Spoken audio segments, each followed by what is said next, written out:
Welcome. ভোটের দিন এজেন্টরা কোথায় বসবে, ভিতরে না বাইরে, অর্থাৎ বুথের ভিতরে না বাইরে?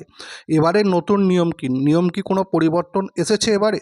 পশ্চিমবঙ্গ বিধানসভা নির্বাচন 2026-এর পরিপ্রেক্ষিতে এবারে ভোটের দিন এজেন্টদের বসার বিষয়ে ইলেকশন কমিশন কি জানাচ্ছে আপনাদের সামনে তুলে ধরছি। গোটা ভিডিওটা দেখুন। এখানে ইলেকশন কমিশনের পক্ষ থেকে একটা প্রেস নোট দেওয়া হয়েছে।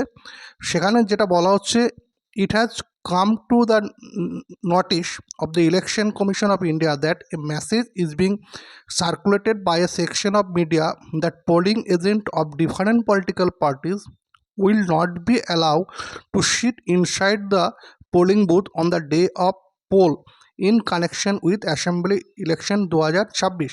অর্থাৎ পোলিং এজেন্টদের বুথের ভিতরে বসা নিয়ে একটা মিডিয়ার পক্ষ থেকে যে মেসেজ বা বার্তা তুলে ধরা হয়েছে, তার পরিপ্রেক্ষিতেই এই নোটিশটা দেওয়া হয়েছে। সেখানে কি বলা হচ্ছে, যে সেখানে বলা হয়েছিল যে পোলিং এজেন্টরা বুথের ভিতরে বসতে পারবে না, কিন্তু সেখানে পরের প্যারাগ্রাফে দেখুন ক্লিয়ার করা হচ্ছে, it is hereby clarified that Election Commission of India did not issue any such kind of new guideline regarding seating arrangement of polling agent on the day of poll.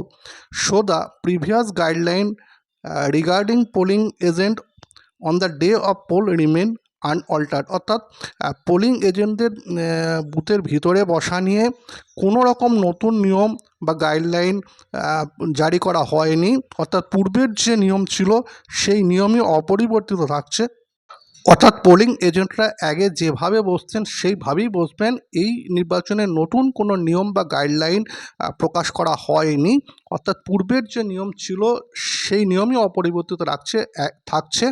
আগে যেভাবে polling এজেন্টরা বসতেন এবারও সেভাবেই বসতে পারবেন, এটাই press নোটে উল্লেখ করা হয়েছে।